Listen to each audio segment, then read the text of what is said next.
luchar contra el hambre y la desnutrición en el mundo. Actualmente casi un 10% de la población sufre este gravísimo problema y es uno de los grandes objetivos de desarrollo sostenible. Pero por otro lado tenemos también una población cada vez más importante, más grande en términos de números, que sufre enfermedades relacionadas con la forma de alimentarnos. Estamos hablando de diabetes, de obesidad, de enfermedades cardiovasculares, algunos tipos de cáncer, etcétera. Ese sería uno de los grandísimos retos que tenemos por delante. Por otra parte, tenemos el impacto en el medio ambiente de la forma en cómo desarrollamos nuestros alimentos, cómo producimos nuestros alimentos. Entonces, el reto sería buscar soluciones para lograr alimentar a esas personas que estamos hablando de una forma nutritiva, de una forma saludable, pero eliminando o reduciendo ese impacto ambiental que estamos hablando. Por otra parte, el tercer reto yo diría que es el impacto social y económico, es hacer que todo esto se convierta al final en negocios que sean viables, sostenibles económicamente para todos, porque si estas oportunidades que aparecen no son viables económicamente, al final las soluciones que estamos buscando nunca van a tener ese impacto que estamos buscando. Entonces, el hecho de incorporar el concepto del impacto y del propósito en el ADN de los proyectos del inicio creo que es algo importante. Y por último, a mí me gustaría agregar ese 3,5 reto que tenemos, que yo le llamaría el reto del sabor o el reto del deliciousness. Es que no nos olvidemos que la alimentación, además de ser una necesidad, además de ser una oportunidad de negocio y de desarrollo de riqueza, es también una experiencia y una fuente de placer. Entonces ese deliciousness, ese sabor, ese placer que otorga la alimentación no lo debemos olvidar nunca.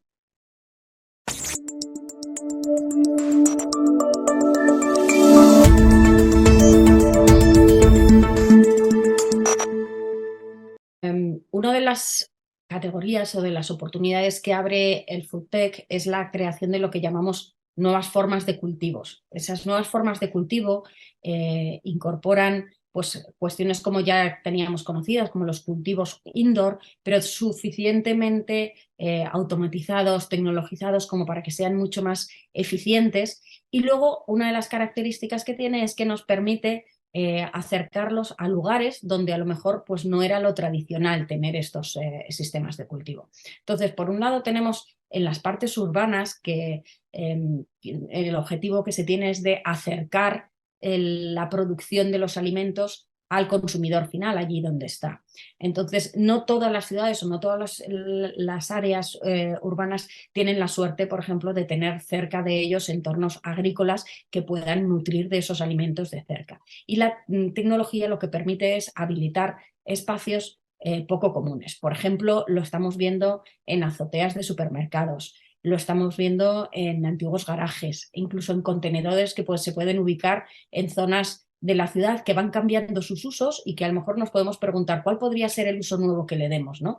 Y esto también lo estamos viendo en oficinas. Hay algunas startups que lo que están desarrollando es la posibilidad de desarrollar métodos de cultivo o nuevos tipos de cultivo dentro de las oficinas, no solo para proporcionar alimentos de cercanía, sino también para que se conviertan en una experiencia, porque una de las cuestiones que tenemos en las grandes ciudades es que a veces perdemos la conexión con los alimentos al perder la conexión con cómo se producen.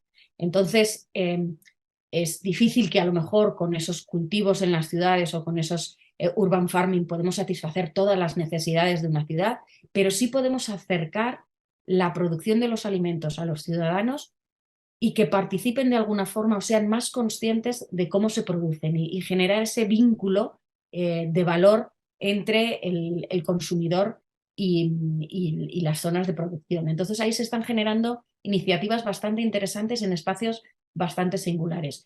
Y hay algunas ciudades que están sufriendo esto, ¿no? El abandono de ciertas zonas o el cambio de utilidad de ciertas zonas, y el poder incorporar estas formas de producción pues puede ser una gran ventaja para los ciudadanos, para los consumidores. Yo creo que sobre todo para crear esos vínculos con la forma de producir alimentos.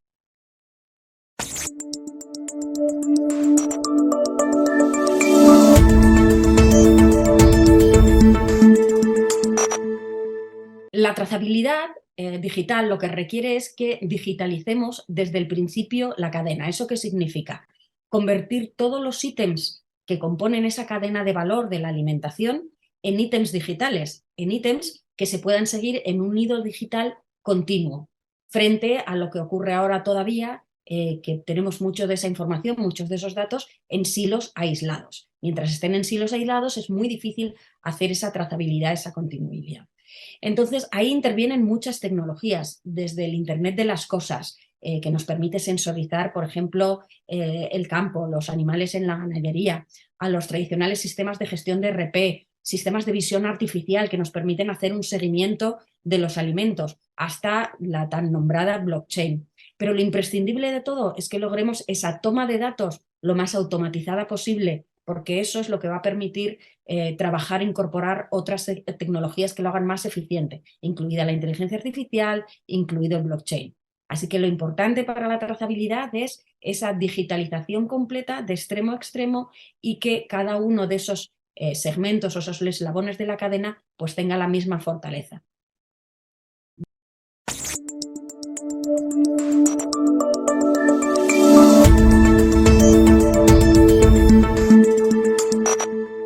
Yo creo ahí en FoodTech y trabajo, ¿vale? Hay un punto importante y es que en general la tecnología, conforme se ha ido incorporando a las diferentes industrias, lo que ha hecho ha sido permitir hacer cosas que no se podían hacer antes, hacer cosas de forma más eficiente y también hacer cosas facilitando la vida de los trabajadores, por ejemplo, eliminando trabajos o sustituyendo trabajos más duros, más peligrosos, más, digamos, con mayor impacto en la salud y en el bienestar de las personas. Y ahí nos podemos encontrar desde el campo hasta el restaurante. Nos podemos encontrar con todo el tema, por ejemplo, de la robotización. Antes hablábamos de la trazabilidad, por ejemplo. Para mí la trazabilidad, una de las cosas que puede ser más importante o que mayor valor puede aportar es precisamente en poner en valor el trabajo de las personas que están en la cadena de suministro de alimentación, que se están esforzando, que están desarrollando sus alimentos. Digo, cuando hablo de personas, hablo de personas y de empresas. Esa trazabilidad lo que va a permitir es poner en valor las cosas bien hechas.